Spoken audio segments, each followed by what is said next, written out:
walking around pointing at me and saying you, and comes up and just shoves me. She shoved, and did she hit you, or just straight on push me and gas smack me?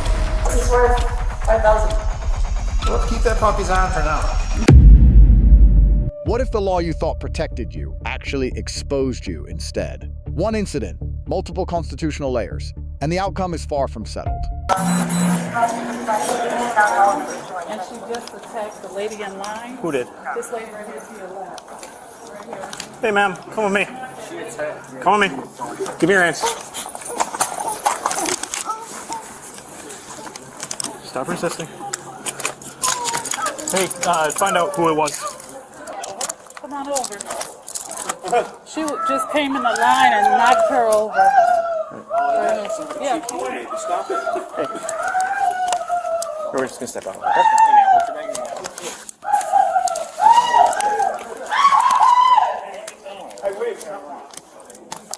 First of all, do you need medical attention? No. Are you alright? Mm-hmm. So what happened? She was just walking around pointing at me. Just me. That's what We're taking her back. I know, that's what I'm trying to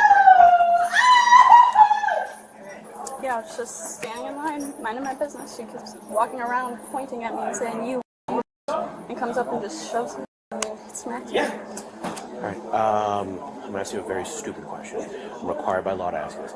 Did you consent to her pushing? No. Okay. It's a legal question that I'm required to ask. And you said that you do not need medical attention? No. Did the shove cause any pain? I was facing this way. She came up from behind me. She shoved, and did she hit you, or just Straight on pushed me and gas smacked me. where did she smack you? Just in the arm? Yeah, I wasn't even looking at her. Was it an open hand? I don't know. Okay. Do you have your ID on you? Yeah.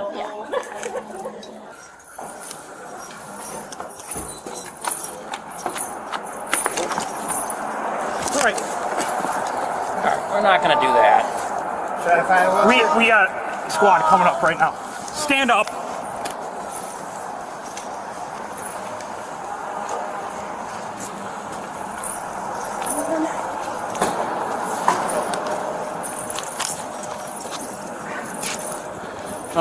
Someone pat her down real quick. Right, that guy's watching. So what happened? Activist. You're an activist? That gives you a right to punch someone? Can you spread your feet for me? Can't hear you. Spread your feet.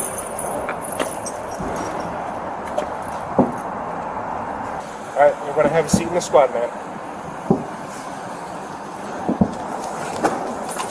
Step in.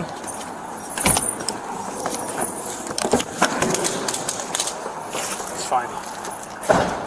Anyone want to be a willing complainant and witness?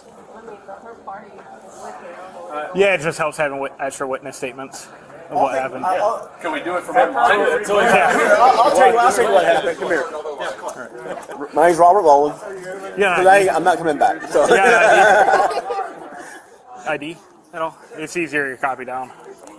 Because otherwise I'll stand here for 20 minutes saying, what was that? What was that? Stupid. Oh, let me give you my business. This is why I have this. Yeah. But where did she come from, though? Yeah, did you come back? I thought she was talking to me. She started saying, hey, you. Turn around. I was like, I thought she was just going to be like, hey, what's up? what I saw, officer, was this young lady in the blue sweatshirt. All right. Had like she was calling to someone, like she knew them, trying to get their attention. So we thought she was going to go there. I thought she was going to go get in line with them. Okay. No big deal. Came right through there. Went under the whatever the stupid thing is called. One under the stanchion. No, she passed right here. All right. Oh, okay. Right through there. And I thought she was just walking up to talk to them because she was trying to get their attention. What it sounded like to me from standing here. And next thing I know, she attacked them. Yeah, she was pointing a finger at her and she was like, turn around. And so, Like she was trying to get someone that she thought Right. someone she knew's attention. And then she goes, hey, student. where'd they come from? I'm going, damn, you know them? Personally? Here, and then went right over, kind of tripped on that. Trying to turn through a suitcase Went and all to of a hit sudden her it got with a crazy. bag or something. Yeah. All right. And then she, after they separated, got them apart. She came over and said, "I work at the Department of Defense and security, da da da da," and wandering around up front and acting really crazy. All right. Well, thank you very much. All right, Summer, do you think there's anything happened that I didn't ask you about? So that was it. I'm just going to run you through it just one last time, I promise. Sure. All right, so you're standing in line, minding your own business. She just starts pointing at you, and then, where were you in line? Like right there. Right where you are? So she went past everybody that else was in line? And she, okay. And then I mean, we're going to see on the footage because there's camera around there. there the whole time. There. But she like walked around 20 minutes for a while. She like walked around. I don't know why. Why me? I can't answer that question. Sometimes there are people Just that be just like kind of, that. unfortunately. I wish I had answers. I wish there was a better system than this. But unfortunately, this is what we have right now. So you're standing right there.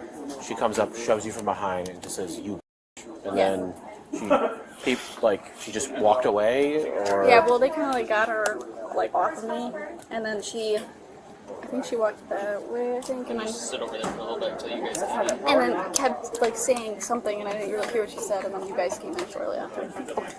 So, do you have any questions for me? I don't think so. Normally, if I had my squad, I would have like a form for you. It's called the Wisconsin Victims' Rights. Sure.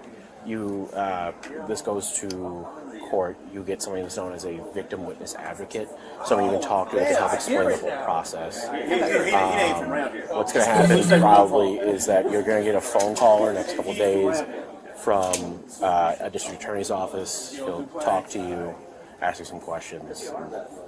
Then you don't really have to do anything or show up until way down the road. Sure. All right, so honestly, it's gonna be like a time like you're gonna forget that this kind of happened. Well, probably won't, but like it'll be so long that you're gonna be like, oh, that. That unfortunately, that's how slow everything is. That's fine. So, like I said, they'll contact you, and then the victim witness advocate will be the one kind of your go-between. They'll be able to answer any questions, explain the victim rights fund if there's like punitive damages or any injuries as a result of this. Okay. All right. Do you have any questions? I don't think so. Thank you.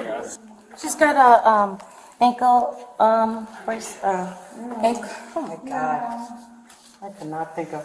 Do you want that right now, or do you know what they're doing? I know you're not.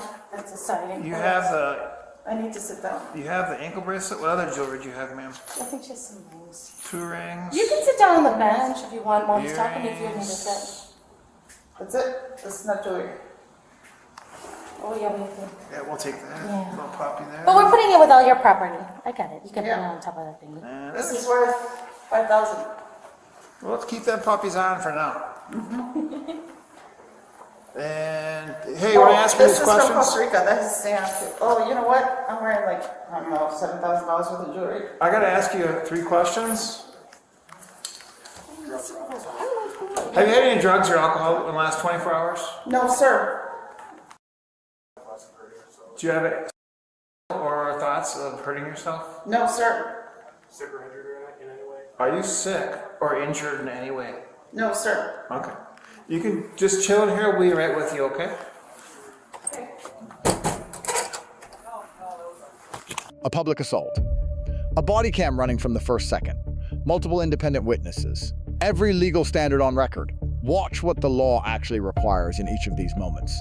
Wisconsin statute 968. 7 authorizes warrantless arrest when an officer has reasonable grounds to believe a crime was committed. Officers are not required to personally witness the offense. Graham versus Connor, decided by the United States Supreme Court in 1000. 989 remains the controlling standard for all use of force during arrest. Force is judged by objective reasonableness, not hindsight. The Graham test evaluates 3 factors: severity of the crime at issue, whether the suspect poses an immediate threat to safety, and whether the suspect is actively resisting arrest. Chamel versus California 1000. 969 establishes that a search of the arrestee's person is constitutionally authorized as a search incident to a lawful arrest. No separate warrant or independent justification is required. Wisconsin Statute 940.19 subsection 1 defines simple battery as a Class A misdemeanor, carrying up to 9 months imprisonment and a $10,000 fine. 3 elements must be proven beyond a reasonable doubt. Bodily harm under Wisconsin Statute 939. 22 subsection 4 includes physical pain or any impairment of a physical condition. Visible injury is not required to satisfy this element at trial. Consent is a statutory element of battery, not a procedural formality. Without documented non-consent on camera, the charge becomes legally vulnerable and may not survive a challenge at trial. The First Amendment protects speech and peaceful assembly. It does not create immunity from criminal liability for physical violence. Political identity is not a recognized affirmative defense under Wisconsin law. Atwater versus City of Lago Vista, confirmed by the United States Supreme Court in 2001. The Fourth Amendment permits full custodial arrest for misdemeanor offenses. A warrantless arrest for Class A misdemeanor battery is constitutionally sound. Wisconsin Statute 947.1 defines disorderly conduct as a Class B misdemeanor carrying up to 90 days imprisonment. A violent, unprovoked attack in a crowded public space satisfies both elements of this statute. Key legal lesson: every statutory element must be documented at the scene. The consent question, the witness canvass, the injury assessment. Each step serves a specific legal purpose that cannot be reconstructed after the fact. Wisconsin Chapter 950 mandates that crime victims be informed of case status, be entitled to confer with the district attorney before any plea, and be eligible for the Crime Victims Compensation Program. When independent witnesses with no connection to each other provide consistent accounts of the same event, the evidentiary foundation becomes significantly harder to challenge at trial. Charges have been filed, laws have been cited, evidence has been collected, but charges are not convictions. What defense arguments could realistically survive scrutiny at trial? Does the evidence truly support both counts as charged? Or is one legally weaker than the other? What did the airport surveillance system capture that the Bodycam did not? And will that footage support this case or complicate it entirely?